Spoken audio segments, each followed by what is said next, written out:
പ്രിയ സജ്ജനങ്ങളെ, സാദരനമസ്കാരം. ഏകാത്മതാ സ്തോത്ര പഠനത്തിൽ 31-ാമത്തെ ശ്ലോകത്തെക്കുറിച്ചാണ് നമുക്ക് ഇന്നു മുതൽ ചിന്തിക്കേണ്ടത്. സംഘശക്തി പ്രണയിതാരൗ കേശവോ മാധവസ്തഥാ സ്മരണീയാ സദൈവൈതേ നവചൈതന്യദായകാ. കേശവനെക്കുറിച്ചും മാധവനെക്കുറിച്ചുമാണ് ഏകാത്മതാ സ്തോത്രത്തിലെ അവസാന ശ്ലോകത്തിൽ നമുക്ക് പഠിക്കുവാനുള്ളത്. കേശവൻ ഡോക്ടർ കേശവ ബലിറാം ഹെഡ്ഗേവാർ രാഷ്ട്രീയ സ്വയം സേവക സംഘത്തിൻ്റെ സ്ഥാപകനാണ് ഡോക്ടർ കേശവ ബലിറാം ഹെഡ്ഗേവാർ. നമ്മളെല്ലാം അദ്ദേഹത്തെ ആദരപൂർവ്വം ഡോക്ടർ ജി എന്ന് വിളിച്ചു പോന്നു. അദ്ദേഹം രാഷ്ട്രീയ സ്വയം സേവക സംഘം സ്ഥാപിച്ചു. എന്തിനു വേണ്ടിയിട്ട്? RSS എന്ന് കേൾക്കുമ്പോൾ അഭിപ്രായ വ്യത്യാസവും യോജിപ്പും വിയോജിപ്പും എല്ലാമുള്ളവർ ഹൈന്ദവ സമൂഹത്തിനിടയിലും ഇതര മതവിഭാഗങ്ങൾക്കിടയിലും ഒക്കെയുണ്ട്. പക്ഷേ യഥാർത്ഥത്തിൽ സംഘത്തെ മനസ്സിലാക്കുവാൻ കഴിഞ്ഞില്ല എന്നതുകൊണ്ടാണ് നമുക്കിങ്ങനെ ചിന്തിക്കേണ്ടി വരുന്നത്. സംഘശക്തി, അതിനെക്കുറിച്ചാണ് നമുക്കിന്ന് പഠിക്കേണ്ടത്. സംഘം എന്നാൽ ഒരാദർശത്തിൻ്റെ പേരിൽ ഒന്നിക്കപ്പെട്ട ജനതയാണ് സംഘം എന്ന് പറയുന്നത്. ജനക്കൂട്ടം എന്ന് പറഞ്ഞാൽ ആവശ്യത്തിൻ്റെ പേരിൽ ഒന്നിക്കപ്പെട്ടവരാണ്. ഇപ്പോൾ ഒരു ടൗണിൽ ജനക്കൂട്ടമുണ്ട്. അവർ വന്നിരിക്കുന്നത് വ്യത്യസ്ത ആവശ്യങ്ങൾക്ക് വേണ്ടിയാണ്. എന്നാൽ സംഘം എന്ന് പറഞ്ഞാൽ ഒരാദർശത്തിനു വേണ്ടി ഒന്നിച്ചു ചേർന്നിരിക്കുന്നവർ. ജനക്കൂട്ടത്തിനിടയിലേക്ക് ഒരു പാമ്പ് കയറി എന്നാരെങ്കിലും വിളിച്ചു പറഞ്ഞാൽ 100 പേര് 100 വഴിക്ക് ഓടിപ്പോവും. സംഘടനാ ശക്തി ഓരോരുത്തരോടുന്നതല്ല, മറിച്ച് എല്ലാവരെയും രക്ഷിക്കേണ്ടത് എൻ്റെ ബാധ്യതയാണ് എന്ന് ഓരോരുത്തരും തോന്നുമ്പോഴാണ് അത് സംഘടനയായിട്ട് മാറുന്നത്. ഈ സംഘടനാ ശക്തി ദുർബലത വന്നു പോയതാണ് ഭാരതത്തിൻ്റെ അടിമത്വത്തിന് കാരണം. അപ്പോൾ ഭാരതം സായിപ്പിൻ്റെ കീഴിൽ 200 വർഷക്കാലം അടിമയായി ജീവിച്ചു. അടിമയാണ് എന്ന് പറയുന്ന വാക്ക് പലപ്പോഴും തെറ്റാണ്. എന്തുകൊണ്ടെന്നാൽ അടിമ ചോദ്യം ചെയ്യാത്തവനാണ്. മറിച്ച് ഇവിടെ അങ്ങനെയല്ല. സായിപ്പ് ഈ മണ്ണ് ഭരിക്കാൻ തുടങ്ങിയ അന്നു മുതൽ 47 വരെ നിരന്തരം സായിപ്പിനെതിരെ യുദ്ധങ്ങളും കലാപങ്ങളും സമരങ്ങളും ഒക്കെ ഈ മണ്ണിൽ നടന്നിട്ടുണ്ട്. ഇനി സായിപ്പ് നമ്മളെ അടിമകളാക്കി ഭരിച്ചു എന്ന് നാം പഠിച്ച പാഠം തുടരുകയാണെങ്കിൽ തന്നെ എങ്ങനെയാണ് സായിപ്പ് നമ്മളെ അടിമകളാക്കിയത്? ഭാരതത്തിൻ്റെ അത്ര വലിപ്പമുണ്ടോ ബ്രിട്ടൻ? ഇല്ല, നമ്മുടെ രാജ്യത്തിൻ്റെ 8-1. 200 വർഷം മുമ്പ് ഭാരതത്തെ കീഴ്പ്പെടുത്തുമ്പോൾ ബ്രിട്ടനിലെ മുഴുവൻ ജനങ്ങളും ഭാരതത്തിലേക്ക് വന്നിട്ടുണ്ടോ? ഇല്ല. 60,000 ബ്രിട്ടീഷ് സൈനിക ഉദ്യോഗസ്ഥരാണ് അന്ന് 30 കോടിയുണ്ടായിരുന്ന ഭാരതീയന് മുകളിൽ ആധിപത്യം സ്ഥാപിച്ചത്. എന്തായിരുന്നു ഇതിൻ്റെ കാരണം? 30,000-ൻ്റെ 500 ഇരട്ടിയാണ് 30 കോടി. 60,000-ൻ്റെ 500 ഇരട്ടിയാണ്. അതായത് 60,000 ബ്രിട്ടീഷ് ഉദ്യോഗസ്ഥന്മാർക്ക് 30 കോടി ജനങ്ങളെ കീഴ്പ്പെടുത്തുവാൻ കഴിഞ്ഞു എന്ന് വെച്ചാൽ ഒരു സായിപ്പിനെ നേരിടാൻ നമ്മൾ 500 ഭാരതീയരുണ്ടായിരുന്നു. എന്നിട്ടും നമ്മൾ തന്നെ തോറ്റുപോയി. അതിൻ്റെ കാരണം ഈ നാടിൻ്റെ ദേശീയ ജനതയായ, അന്ന് ഈ നാടിൻ്റെ ഭൂവിസ്തൃതിയിൽ 90% ഭാഗങ്ങളിലും അധിവസിച്ചിരുന്ന ഹിന്ദു എന്ന് വിളിക്കപ്പെടുന്ന ജനതയുടെ അസംഘടിതാവസ്ഥയാണ് ഈ മണ്ണിൻ്റെ സകല ദുരിതങ്ങൾക്കും കാരണം. അത് അന്നും ഇന്നും അങ്ങനെ തന്നെയാണ്.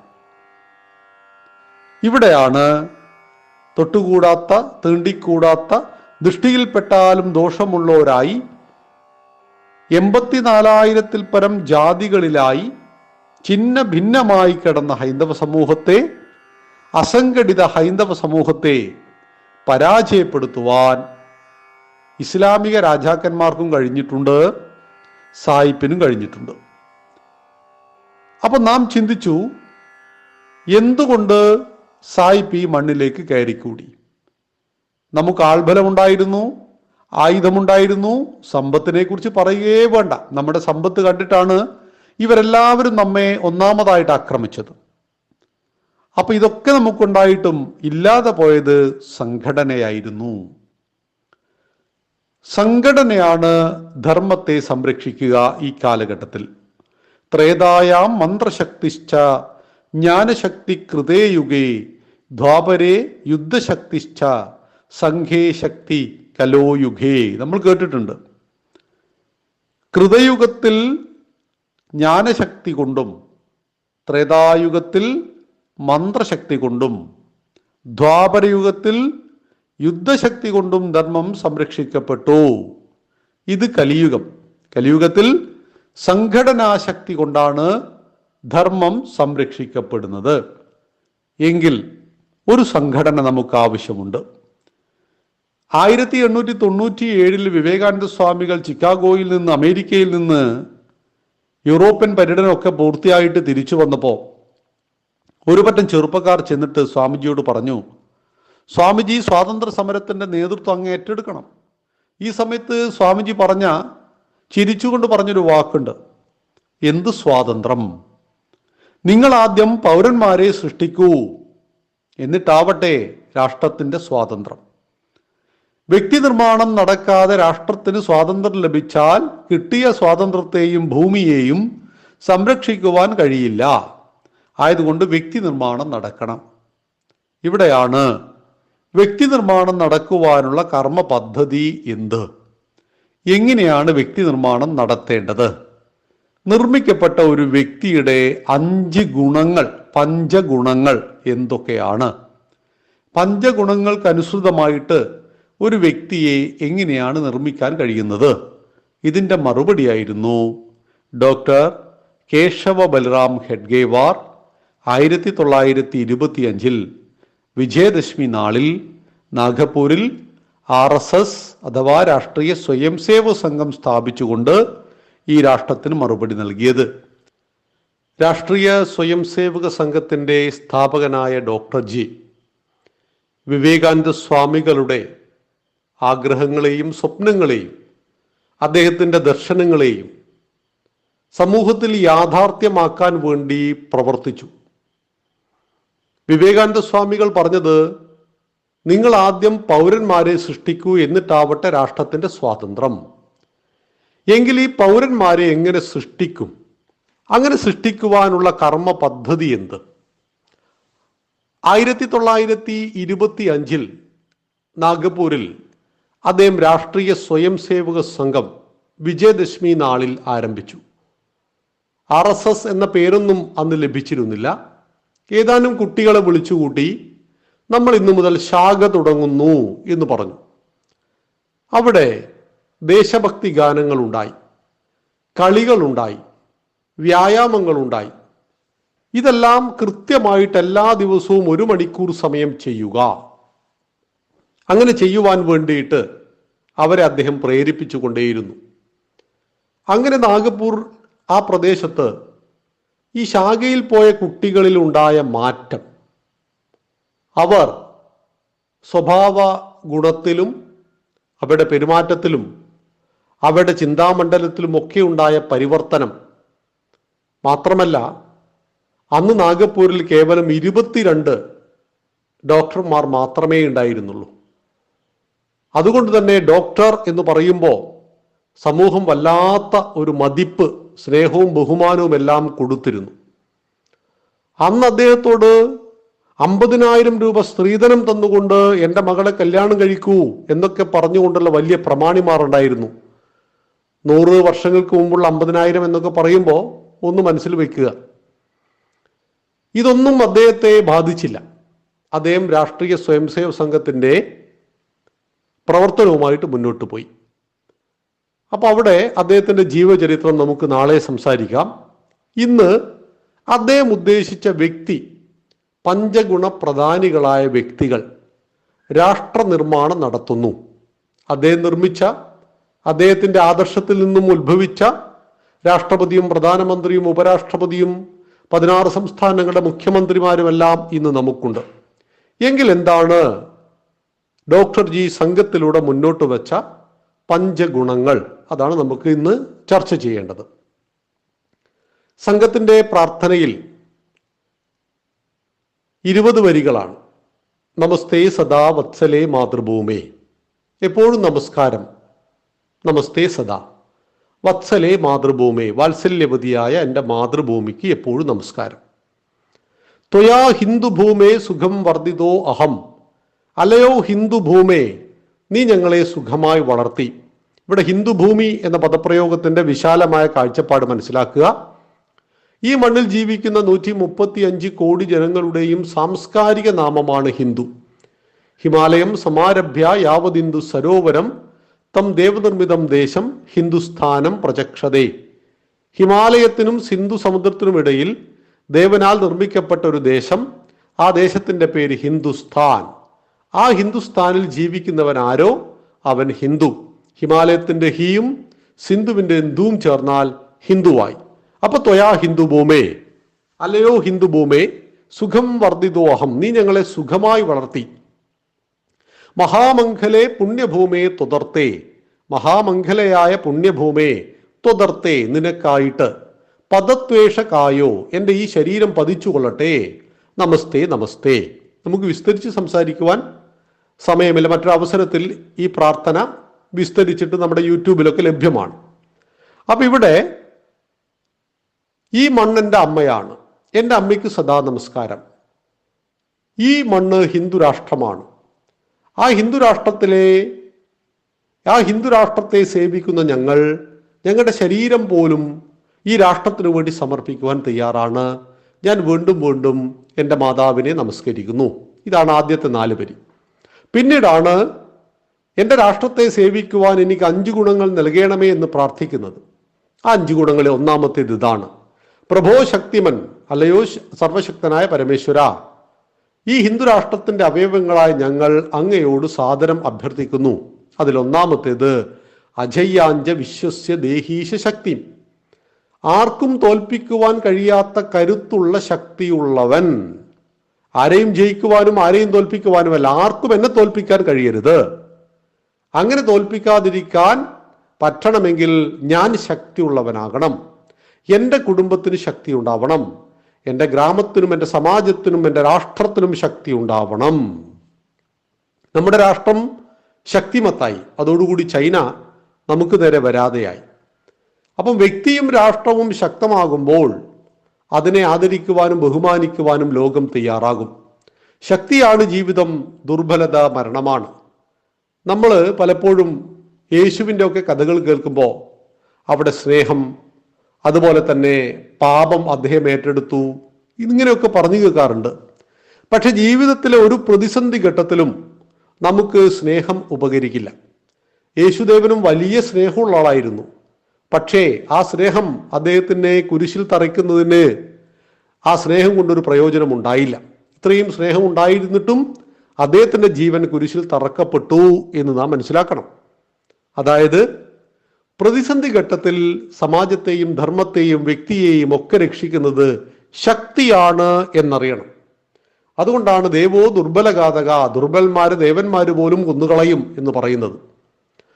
30 കോടി ദൈവങ്ങളുടെ കൈകളിലേക്ക് നോക്കിയാൽ ഒരു കൈയിൽ താമരയുണ്ടെങ്കിൽ മറുകൈയിൽ കുന്തമുണ്ട്, ഗദയുണ്ട്, ചക്രമുണ്ട്. സത്യവും ശക്തിയും ഒരുപോലെ ആരാധിക്കപ്പെടേണ്ടതാണ്. അതുകൊണ്ട് സർവശക്തനായ പരമേശ്വര, ആർക്കും തോൽപ്പിക്കാൻ കഴിയാത്ത അത്രയും കരുത്തുള്ള ശക്തി എനിക്ക് നൽകണമേ. ഇതാണ് ഒന്നാമത്തെ ഗുണം, ശക്തി.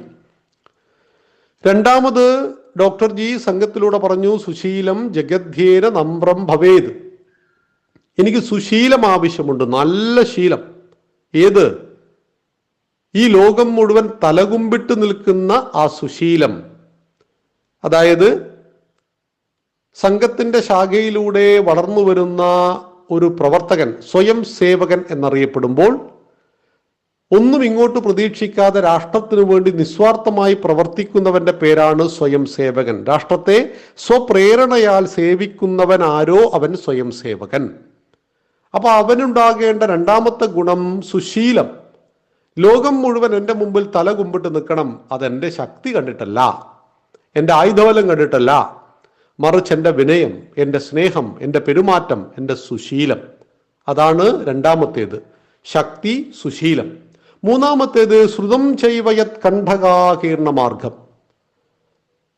ഹിന്ദുക്കളെ സംഘടിപ്പിക്കുക. ഇതാണ് എൻ്റെ ദൗത്യം. രാഷ്ട്രത്തിന് വേണ്ടി പ്രവർത്തിക്കുക, രാഷ്ട്രത്തിന് വേണ്ടി ജീവിക്കുക, ആവശ്യമെങ്കിൽ രാഷ്ട്രത്തിന് വേണ്ടി മരിക്കുക. പദത്വേഷ കായോ നമസ്തേ നമസ്തേ. ഞാൻ ഈ ശരീരം തന്നെ അമ്മയ്ക്ക് വേണ്ടി സമർപ്പിക്കാൻ തയ്യാറാണ് എന്ന പ്രഖ്യാപനമാണ് അവിടെ ആദ്യം നടത്തിയത്. അതുകൊണ്ട് തന്നെ കല്ലും മുള്ളും നിറഞ്ഞ കണ്ഠകാകീർണമാണ് ഞാൻ തിരഞ്ഞെടുത്ത ഈ മാർഗം. ആ മാർഗത്തെ സുഖകരമാക്കുന്നത് എൻ്റെ ശ്രുതമാണ്, വിശേഷ ബുദ്ധി. മൂന്നാമത്തെ ഗുണം തെളിഞ്ഞ ബുദ്ധി. ബുദ്ധിയെ നമ്മളാണ് വളർത്തുന്നത്, ബുദ്ധിയെ നമ്മളാണ് തളർത്തുന്നത്. അനന്ത വികാസ സാധ്യതയുള്ള ബുദ്ധി ഈശ്വരൻ നമുക്ക് നൽകിയിട്ടുണ്ട്. പക്ഷേ പൊതുവെ നമ്മൾ പറയും ബുദ്ധിമുട്ടിക്കല്ലേ എന്ന്. ബുദ്ധിക്കൊരു പണിയും തരല്ലേ എന്നാണ് പറയുന്നത്. അപ്പം ബുദ്ധി വികാസ സാധ്യത വളരെ വളരെ കൂടുതലാണ്, അപരിമിതമാണ്. അത് തെളിഞ്ഞ രീതിയിൽ എനിക്ക് നൽകണമേ. മനനം ചെയ്യുവാൻ കഴിവുള്ളവൻ ആരോ അവൻ മനുഷ്യൻ. ആ മനുഷ്യത്വത്തിന്റെ ഉദാത്തമായ മാതൃകയിലേക്ക് ഉയരുവാനും വളരുവാനുമുള്ള ബുദ്ധിശക്തിയെ എനിക്ക് നൽകണം. മൂന്നാമത്തേത് ശക്തി, സുശീലം, ശ്രുതം. നാലാമത്തേത് എന്താണ്? പരം സാധനം നാമ വീരവ്രതം. പരമമായ സാധനയെ ചെയ്യുവാൻ എനിക്ക് എന്തു വേണം? വീരവ്രതം, നിശ്ചയദാർഢ്യം. ഒരു പ്രതിസന്ധിക്ക് മുന്നിലും ഞാൻ തളർന്നു പോവില്ല. സുഖദുഃഖ സമയകൃത്വ ലാഭാലാഭവും ജയാജയവും. ഭഗവത്ഗീതയിൽ പറയും സുഖ ദുഃഖ ലാഭജയ, ലാഭനഷ്ട ജയ പരാജയ സമ്മിശ്രങ്ങളാണ് ജീവിതം. ഇതൊന്നും എന്നെ തളർത്തില്ല. ഭാരതമാതാവിനെ സേവിക്കുവാൻ ആവശ്യമായ നിശ്ചയദാർഢ്യം, ഏത് ശത്രുവിന് മുന്നിലും വീരോടുകൂടി നിൽക്കുവാൻ ആവശ്യമായ ചങ്കുറപ്പ്, ഈ വീരവ്രതം, നിശ്ചയദാർഢ്യം എനിക്ക് നൽകണമേ സർവശക്തനായ പരമേശ്വര. പ്രാർത്ഥനയാണ്, പരമേശ്വരനോടുള്ള പ്രാർത്ഥനയാണ്. പ്രഭോ ശക്തിമൻ ഹിന്ദുരാഷ്ട്രാംഗഭൂത ഇമേ സാദരം ത്വാ നമാമോ വയം പറയുകയാണ്. ഹിന്ദുരാഷ്ട്രത്തിലെ അവയവങ്ങളായ ഞങ്ങൾ സാദരം അങ്ങയോട് പ്രാർത്ഥിക്കുകയാണ് ഈ 5 ഗുണങ്ങൾ. അപ്പൊ ശക്തി, സുശീലം, ശ്രുതം, വീരവ്രതം, നിശ്ചയദാർഢ്യം. നാലാമത്തേത് നിശ്ചയദാർഢ്യം. അഞ്ചാമത്തേത് എന്താണ്? അവസാനത്തേതും അഞ്ചാമത്തേതും ധ്യേയനിഷ്ഠ, ലക്ഷ്യബോധം. വിധായസ്യ ധർമ്മസ്യ സംരക്ഷണം. എന്റെ ലക്ഷ്യം എന്താണ്? വിധായസ്യ ധർമ്മസ്യ സംരക്ഷണം, ധർമ്മത്തിന്റെ സംരക്ഷണമാണ്. എന്താണ് ധർമ്മം? ജഗതഃ സ്ഥിതി കാരണം, ലോകത്തിന്റെ നിലനിൽപ്പിന് കാരണമാകുന്ന മൂല്യങ്ങളുടെ ആകത്തുക. പ്രാണിനാം സാക്ഷാത്, മനുഷ്യന്റെ സാക്ഷാത് ശരിയായ അഭ്യുദയ നിശ്രേയസേതഹു. ഭൗതികവും ആധ്യാത്മികവുമായ പുരോഗതിക്ക് ഉതകുന്നതെന്തോ യഹ സഹ ധർമ്മ, അതാകുന്നു ധർമ്മം. അപ്പൊ എനിക്ക് വിധായസ്യ ധർമ്മസ്യ സംരക്ഷണം, എനിക്ക് എൻ്റെ ധർമ്മത്തെ സംരക്ഷിക്കണം. എന്ത് ധർമ്മത്തെ സംരക്ഷിച്ചിട്ട്? എനിക്ക് ധ്യേയനിഷ്ഠയെ നേടണം, പരമമായ ലക്ഷ്യം. ധ്യേയനിഷ്ഠ, ലക്ഷ്യബോധം. എന്താണ് എൻ്റെ ലക്ഷ്യം? പരം വൈഭവം നേതുമേതത് സ്വരാഷ്ട്രം. എൻ്റെ രാഷ്ട്രത്തിൻ്റെ പരമമായ വൈഭവം, സർവതോന്മുഖമായ ഉന്നതി. ആ ഉന്നതിയെ സാധ്യമാക്കുവാൻ എനിക്ക് കഴിയണമെങ്കിൽ ആ ഉന്നതിയെക്കുറിച്ചുള്ള എൻ്റെ ലക്ഷ്യം എൻ്റെ മനസ്സിൽ ഉറപ്പിച്ചിരിക്കണം. അപ്പൊ ലക്ഷ്യവും മാർഗവും സത്യമായിരിക്കണം. ആ ലക്ഷ്യത്തിലൂടെ, മാർഗത്തിലൂടെ, കർമ്മ പദ്ധതിയിലൂടെ ചരിക്കുമ്പോഴാണ് ലക്ഷ്യപ്രാപ്തിയെ ഒരാൾക്ക് കൈവരിക്കുവാൻ കഴിയുന്നത്. 1925 നാഗപ്പൂരിൽ രാഷ്ട്രീയ സ്വയം സേവക സംഘം സ്ഥാപിച്ചുകൊണ്ട് പരംപൂജനീയ ഡോക്ടർ ജി മുന്നോട്ട് വച്ച ആശയം വ്യക്തി നിർമ്മാണത്തിലൂടെ രാഷ്ട്രത്തിന്റെ പരമവൈഭവം എന്നായിരുന്നു. ഈ 5 ഗുണങ്ങളോടൊത്ത ശക്തി, സുശീലം, ശ്രുതം, വീരവ്രതം, നിശ്ചയദാർഢ്യം, ധ്യേയനിഷ്ഠ, ലക്ഷ്യബോധം, ഈ 5 ഗുണങ്ങളോടൊത്ത ആളുകളെ നിരന്തരം സൃഷ്ടിക്കുവാൻ ആവശ്യമായ കർമ്മപദ്ധതി 95 വർഷം മുമ്പ് രാഷ്ട്രീയ സ്വയം സേവക സംഘത്തിന്റെ രൂപത്തിൽ വിജയദശമി നാളിൽ നാഗപ്പൂരിൽ തയ്യാറാക്കിയ മഹാത്മാവിന്റെ പേരാണ് ഏകാത്മതാ സ്തോത്രത്തിലൂടെ നാം നമസ്കരിക്കുന്ന സംഘശക്തി പ്രണയതാരോ കേശവോ, കേശവൻ, ഡോക്ടർ കേശവ ബലിറാം ഹെഡ്ഗേവാർ. യുഗാബ്ദം 4990.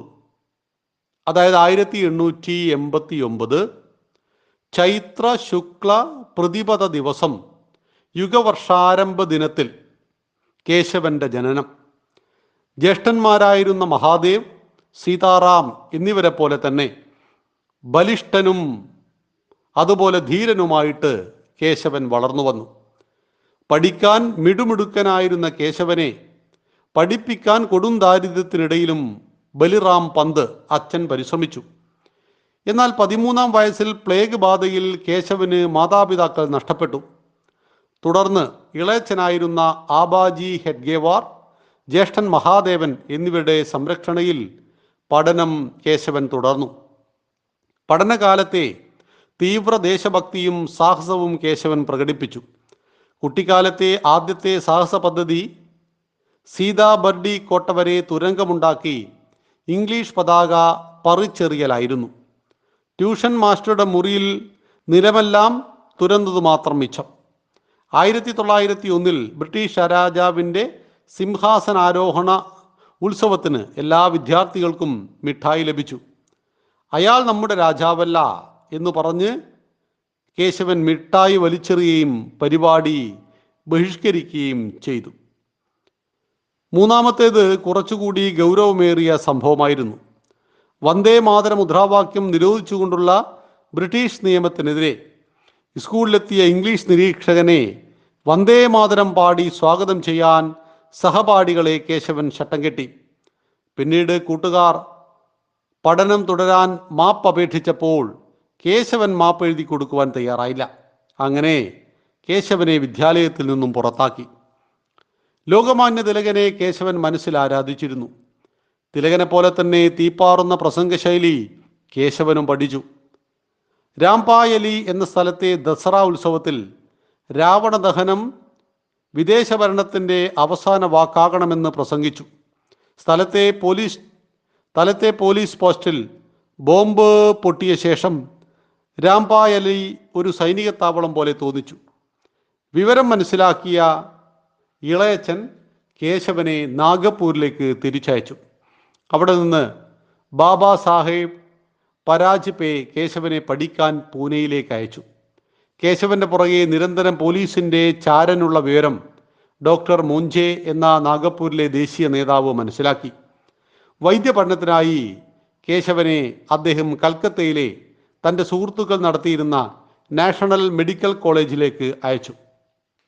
കൽക്കത്തയിലെത്തിയ കേശവൻ രാമകൃഷ്ണാശ്രമത്തിൻ്റെ സേവാപ്രവർത്തനങ്ങളുമായും അനുശീലൻ സമിതിയുടെ സായുധ സമരവുമായിട്ടും ബന്ധപ്പെട്ടു.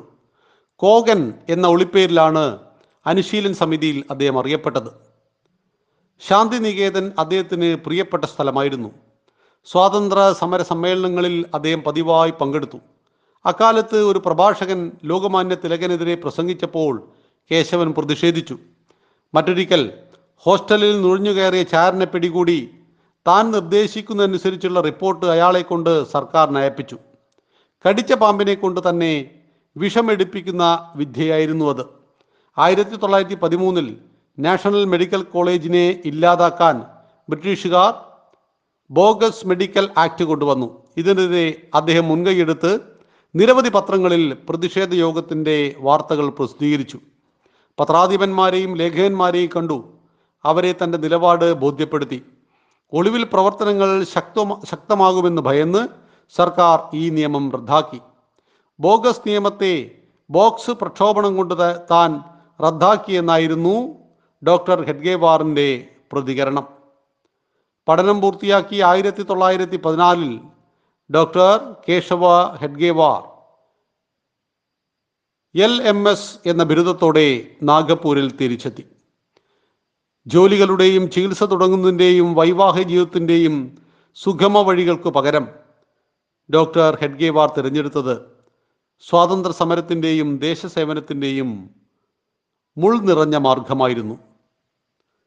തൻ്റെ മിത്രമായിരുന്ന ബാബുറാവു കാവറയുമായി ചേർന്ന് വലിയൊരു വിപ്ലവ പദ്ധതി ഡോക്ടർ ഹെഡ്ഗേവാർ തയ്യാറാക്കി. എന്നാൽ 1-2 ആളുകൾ പിടിക്കപ്പെട്ടതോടെ പലയിടത്തും ശേഖരിച്ചു വെച്ചിരുന്ന ആയുധങ്ങൾ സുരക്ഷിതമായി മാറ്റേണ്ടി വന്നു.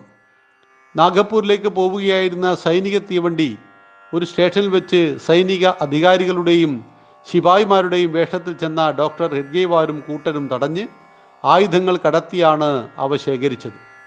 ബ്രിട്ടീഷുകാർക്കിത് പിടികിട്ടാത്ത സംഭവമായിരുന്നു. പരാജയത്തിൽ നിരാശനാകാതെ ഡോക്ടർ ഹെഡ്ഗേവാർ നിരന്തരം പ്രയത്നിച്ചു കൊണ്ടിരുന്നു. എന്നാൽ സായുധ സമരമല്ല വേണ്ടത്, പകരം ദേശീയ നിർമ്മാണ മാർഗമാണെന്ന വിചാരം അദ്ദേഹത്തിൽ ക്രമേണ വേരുറച്ചു. 1920 നാഗപ്പൂരിൽ കോൺഗ്രസിന്റെ ദേശീയ സമ്മേളനം നടന്നു. അരവിന്ദ ഘോഷിനെ അധ്യക്ഷനാക്കുവാൻ ഡോക്ടർ മോഞ്ചെ, ഡോക്ടർ ഹെഡ്ഗേവാർ എന്നിവർ പുതുച്ചേരിയിൽ അദ്ദേഹത്തെ ചെന്നു കണ്ടു. അദ്ദേഹം കർമ്മപദത്തിൽ ഇറങ്ങുവാൻ വിസമ്മതിച്ചു. കോൺഗ്രസിൽ ഗാന്ധിയുഗത്തിന്റെ ആരംഭമായിരുന്നു അത്. സമ്പൂർണ്ണ സ്വാതന്ത്ര്യം നേടി ലോകരാഷ്ട്രങ്ങളെ സാമ്പത്തിക ശോഷണത്തിൽ നിന്ന് മുക്തമാക്കണം എന്ന പ്രമേയം സമ്മേളനത്തിൽ അവതരിപ്പിക്കണമെന്ന് ഡോക്ടർ ഹെഡ്ഗേവാർ ഗാന്ധിജിയോട് അഭ്യർത്ഥിച്ചു. സമയമായില്ല എന്ന് പറഞ്ഞ് ഗാന്ധിജി അത് നിരസിച്ചു. നാഗ്പൂരിലും സമീപ പ്രദേശങ്ങളിലുമെല്ലാം സംഘടനാ പ്രവർത്തനങ്ങളിലും ഡോക്ടർ ഹെഡ്ഗേവാർ സക്രിയമായിരുന്നു. ഇത്ര മഹത്തായ പാരമ്പര്യമുള്ള വീരന്മാരും വിദ്വാൻമാരുമുള്ള ജഗത് ഗുരുവായിരുന്ന ഭാരതമെങ്ങനെ നൂറ്റാണ്ടുകളായി അടിമപ്പെട്ട് കിടക്കുന്നു? ഇനി സ്വാതന്ത്ര്യം ലഭിച്ചാലും മുൻകാലങ്ങളിലെന്ന പോലെ അത് വീണ്ടും നഷ്ടപ്പെടില്ല എന്നുറപ്പുവരുത്തുവാൻ എന്തു ചെയ്യാനാവും? അങ്ങനെയുള്ള ചോദ്യങ്ങൾ അദ്ദേഹത്തെ വല്ലാതെ വിഷമിപ്പിച്ചു കൊണ്ടിരുന്നു. 1922-23 കാലത്ത് ഒരു പ്രസംഗം നടത്തിയതിന് 1 വർഷത്തേക്ക് ജയിൽ ശിക്ഷ അനുഭവിച്ച കാലത്ത് ഡോക്ടർ ഹെഡ്ഗേവാറിന് ഒരു അനുഭവമുണ്ടായി. ഒരു ജില്ലാ നേതാവായിരുന്ന സത്യാഗ്രഹി ബീഡി വലിക്കാനാവാത്തതിനാൽ മാപ്പ് എഴുതി കൊടുത്ത് ജയിലിന് പുറത്തിറങ്ങിയതായിരുന്നു ആ സംഭവം. സ്വന്തം ദുസ്വഭാവം പോലും മാറ്റിവെക്കാനാവാതെ നാടിനെ ഒറ്റുകൊടുത്തവരായിരുന്നില്ലേ ഈ നാടിൻ്റെ അടിമത്വത്തിന് കാരണം എന്ന് അദ്ദേഹം ചിന്തിച്ചു. നിരവധി ചർച്ചകൾക്കും ചിന്തകൾക്കും ഒടുവിൽ നാടിനോട് കൂറ് എന്നതിലൂടെ അറിയപ്പെടുന്ന ഒരു പ്രസ്ഥാനം കെട്ടിപ്പടുക്കണമെന്ന് അദ്ദേഹം ചിന്തിച്ചു. അങ്ങനെ 1925 വിജയദശമി ദിവസം ഈ ഉദ്ദേശത്തിനായി ഒരു പ്രസ്ഥാനം ആരംഭിക്കുവാൻ വേണ്ടി തൻ്റെ വീടിനു ചുറ്റുമുള്ള ഏതാനും യുവാക്കളെയും കിശോരന്മാരെയും സ്വന്തം വീട്ടിൽ വിളിച്ചു ചേർത്ത് ശാഖ ആരംഭിച്ചു. സ്വയം ദേശീയ സ്വഭാവം വികസിപ്പിക്കുക, ഓരോരുത്തരുമായിട്ട് കൂട്ടിച്ചേരുക, എല്ലാവരും ചേർന്ന് ഉന്നത ആദർശങ്ങൾക്ക് അനുരൂപമായ സംഘടന അന്തരീക്ഷം നിലനിർത്തുക എന്നീ കഠിന സാധ്യമായ ലക്ഷ്യങ്ങൾ ഡോക്ടർ ഹെഡ്ഗേവാർ അദ്ദേഹത്തിൻ്റെ മനസ്സിൽ ഉറപ്പിച്ചു. ഓരോരുത്തരെയും പിതൃതുല്യം സ്നേഹിച്ചു. തൻ്റെ ഉഗ്ര സ്വഭാവത്തെ നഖശികാന്തം മാറ്റി സ്നേഹസമ്പൂർണമാക്കിയും അദ്ദേഹം അവരെ ഒരു വൻ പ്രസ്ഥാനത്തിന് അടിത്തറയിടാൻ പാകപ്പെടുത്തിയെടുത്തു. ഭ്രാന്തൻ തുടങ്ങി നിരവധി അധിക്ഷേപങ്ങൾ അദ്ദേഹം സഹിച്ചു. പതുക്കെ സംഘടനയുടെ പേർ, രാഷ്ട്രീയ സ്വയം സേവക സംഘം, കാര്യപദ്ധതി, നിത്യേന 1 മണിക്കൂർ ശാഖ, ആരോഗ്യകരമായ പ്രവണത, വ്യക്തി കേന്ദ്രീകൃതമോ സ്ഥാപന കേന്ദ്രീകൃതമോ അല്ലാത്ത ആദർശ കേന്ദ്രീകൃതമായ കർമ്മ പദ്ധതി, ശരിയായ ദിശാബോധം എന്നിവയെല്ലാം ഈ പ്രവർത്തകന്മാർക്കിടയിൽ അദ്ദേഹം വളർത്തിയെടുത്തു. 1928 ഡോക്ടർ ജി എന്ന് സ്വയം സേവകർ സ്നേഹപൂർവ്വം വിളിച്ചിരുന്ന ഡോക്ടർ ഹെഡ്ഗേവാർ സംഘത്തിൻ്റെ ആദ്യ സർസംഘചാലകായി പ്രഖ്യാപിക്കപ്പെട്ടു. 1936 സത്യാഗ്രഹത്തിൽ പങ്കെടുത്ത് ജയിലിൽ പോകുന്നതിന് മുന്നോടിയായി തൻ്റെ ഉത്തരവാദിത്വം മറ്റൊരാളെ ഏൽപ്പിച്ച് അദ്ദേഹം സംഘം വ്യക്തി കേന്ദ്രീകൃതമല്ല എന്നതാണെന്നും അത് ആദർശ കേന്ദ്രീകൃതമാണ് എന്നും സ്വയം സേവകന്മാരെ കർമ്മത്തിലൂടെ പഠിപ്പിച്ചു. അപ്പോഴേക്കും നിരവധി മഹാരഥന്മാർ സംഘശാഖകൾ സന്ദർശിച്ചു. ശിബിരങ്ങളും ഡോക്ടർ ജി തുടങ്ങി. വ്യക്തി നിർമ്മാണത്തിലൂടെ രാഷ്ട്രത്തിൻ്റെ വൈഭവം എന്ന ലക്ഷ്യം വെച്ചുകൊണ്ട് വ്യക്തികളെ നിർമ്മിക്കുവാൻ എന്തൊക്കെ ആവശ്യമുണ്ട് എന്ന് അദ്ദേഹം ചിന്തിച്ചു. അപ്പോഴാണ് 1 മണിക്കൂർ കർമ്മ പദ്ധതി. പരമാവധി ശാരീരിക വ്യായാമങ്ങളിലും കളികളിലും ഏർപ്പെടുക, ഗണഗീതങ്ങൾ, രാഷ്ട്രഭക്തി ഗാനങ്ങളിലൂടെ രാഷ്ട്രത്തോടുള്ള പ്രേമത്തെ ജ്വലിപ്പിക്കുക, സുഭാഷിതങ്ങൾ, രാമായണത്തിലും മഹാഭാരതവും ഭഗവത്ഗീത പോലുള്ള ഗ്രന്ഥങ്ങളിലെ 4 വരികൾ, ഒരു ശ്ലോകമെടുത്ത് പഠിക്കുക. എന്നിട്ട് തൻ്റെ പൂർവ്വ സംസ്കൃതിയോടുള്ള സ്നേഹവും കൂറും അത് അറിയുവാനുള്ള താല്പര്യത്തെയും വർദ്ധിപ്പിക്കുക. അമൃതവചനങ്ങൾ എല്ലാവരെ കൊണ്ടും പറയിപ്പിക്കുക. മഹാത്മാക്കൾ പറഞ്ഞ, വിവേകാനന്ദൻ പറഞ്ഞ വാക്കുകളൊക്കെയാണ് അമൃതവചനങ്ങൾ. ഈ അമൃതവചനങ്ങളെ കുറേശ്ശെയായിട്ട് എല്ലാവർക്കും നൽകി. അങ്ങനെ അദ്ദേഹം പതുക്കെ പതുക്കെ രാഷ്ട്രീയ സ്വയംസേവക സംഘത്തിൻ്റെ പ്രവർത്തനം ഭാരതത്തിൻ്റെ മറ്റ് ജില്ലകളിലേക്കും ചില സംസ്ഥാനങ്ങളിലേക്കും അദ്ദേഹത്തിൻ്റെ കാലഘട്ടത്തിൽ വ്യാപിപ്പിച്ചു. അദ്ദേഹം അക്ഷീണം പ്രവർത്തിച്ചു. അദ്ദേഹത്തിൻ്റെ ദൃഢമായ ശരീരം പതുക്കെ ക്ഷീണിക്കാൻ തുടങ്ങി. ഒരിക്കൽ സംഘശിബിരത്തിൽ പ്രസംഗിച്ച അദ്ദേഹം ഇരട്ട ജ്വരം കൊണ്ട് വിറക്കുകയായിരുന്നു. ഒരു വശം തണുക്കുന്നു, ഒരു വശം ചൂടാവുന്നു. എന്നാലും വിശ്രമിക്കാനുള്ള സ്നേഹപൂർവമായ നിർബന്ധനകളെല്ലാം തട്ടിമാറ്റി ഡോക്ടർ ജി സംഘ തപസ്യ തുടർന്നുകൊണ്ടിരുന്നു. ഏതാനും പ്രവർത്തകർ അദ്ദേഹത്തിൻ്റെ മാർഗം പിന്തുടർന്ന് മുഴുവൻ സമയ പ്രവർത്തകന്മാരായി. അവരെയാണ് നാം പ്രചാരകന്മാർ എന്ന് പറയുന്നത്. മുഴുവൻ സമയം ഒരാദർശത്തിന് വേണ്ടി ചിലവഴിക്കുന്നവർ. ഇപ്പം നമ്മൾ ഈ ഒരു കാലഘട്ടത്തിൽ എടുക്കുമ്പോൾ നമ്മുടെ മുൻ പ്രധാനമന്ത്രി അടൽ ബിഹാരി വാജ്പേയി, അദ്ദേഹം സംഘത്തിൻ്റെ മുഴുവൻ സമയ പ്രവർത്തകനാണ്, പ്രചാരകനാണ്. നമ്മുടെ ഇപ്പോഴത്തെ പ്രധാനമന്ത്രി നരേന്ദ്രമോദിജി, അദ്ദേഹം മുഴുവൻ സമയ പ്രവർത്തകനായ പ്രചാരകനാണ്. കേരളത്തിലാണെങ്കിൽ കുമ്മനം രാജശേഖരനെ പോലെയുള്ള ആളുകൾ മുഴുവൻ സമയ പ്രചാരകന്മാരാണ്. അതായത് ഒരു ആദർശത്തിന് വേണ്ടി ജീവിതം മാറ്റിവെച്ച ആളുകളെയാണ് മുഴുവൻ സമയ പ്രവർത്തകന്മാരായിട്ട് പ്രചാരകന്മാർ എന്ന വാക്കിലൂടെ സംഘം വിളിക്കുന്നത്. ഇത്തരം പ്രചാരകന്മാരെ സൃഷ്ടിച്ചു ഡോക്ടർ ജി. അവർ ഭാരതത്തിൻ്റെ പല ഭാഗങ്ങളിലേക്കും സഞ്ചരിച്ചു. അവിടങ്ങളിലെല്ലാം അവർ സംഘപ്രസ്ഥാനം തുടങ്ങി. ഇപ്പോൾ കേരളത്തിൽ ദത്തോപന്ത് ടാങ്കിഡ് ജി എന്ന് പറയുന്ന മലയാളിയല്ലാത്ത ഒരു പ്രചാരകനാണ് സംഘത്തിൻ്റെ പ്രവർത്തനവുമായിട്ട് കേരളത്തിൽ വരുന്നത് എന്നോർക്കണം. ഇത്തരം പ്രചാരകന്മാരെ നാഗപ്പൂരിൽ നിന്നും സൃഷ്ടിച്ച് ഭാരതത്തിൻ്റെ പല ഭാഗങ്ങളിലേക്ക് അയച്ച് അവിടങ്ങളെല്ലാം സംഘത്തിൻ്റെ പ്രവർത്തനത്തെ ക്രമമായി അദ്ദേഹം വളർത്തിയെടുത്തു. ഇന്ന് ലോകത്ത് കാണുന്ന മഹാപ്രസ്ഥാനമായിട്ട് സംഘത്തെ മാറ്റിയെങ്കിൽ 96 വർഷം മുമ്പ് പരമപൂജനീയ ഡോക്ടർ ജി നാഗപ്പൂരിൽ ആസൂത്രണം ചെയ്ത വ്യക്തി നിർമ്മാണത്തിലൂടെ രാഷ്ട്രത്തിൻ്റെ സർവ്വതോന്മുഖമായ ഉന്നതി എന്ന ലക്ഷ്യത്തിൽ ആ വ്യക്തികളെ നിരന്തരമായി സൃഷ്ടിച്ചു കൊണ്ടിരിക്കുകയാണ് അദ്ദേഹത്തിൻ്റെ ഈ കർമ്മ പദ്ധതി ചെയ്തത്. 1940 ജൂൺ 21 ഡോക്ടർ ജി അന്തരിച്ചു. ഡോക്ടർ ജി RSSൻ്റെ സർസംഘചാലകൻ എന്ന പദവിയിലായിരുന്നു. ആ പദവിയെ അതിനുശേഷം ആര് വഹിക്കണം എന്നുകൂടി കൃത്യമായ നിർദ്ദേശം നൽകിക്കൊണ്ടും കൃത്യമായ കർമ്മപദ്ധതി ഇനി വരുന്ന ഭാരതത്തിനു വേണ്ടി തയ്യാറാക്കിക്കൊണ്ടുമാണ് ആ മഹാത്മാവ് ഈ ഭൂമിയോട് വിട പറഞ്ഞത്. അദ്ദേഹത്തിനു ശേഷം സംഘത്തെ നയിച്ച മാധവ സദാശിവ ഗോൾവക്കർ പരംപൂജനീയ ഗുരുജിയെക്കുറിച്ച് നമുക്ക് നാളെ ചിന്തിക്കാം. നന്ദി, നമസ്കാരം. വന്ദേ മാതരം.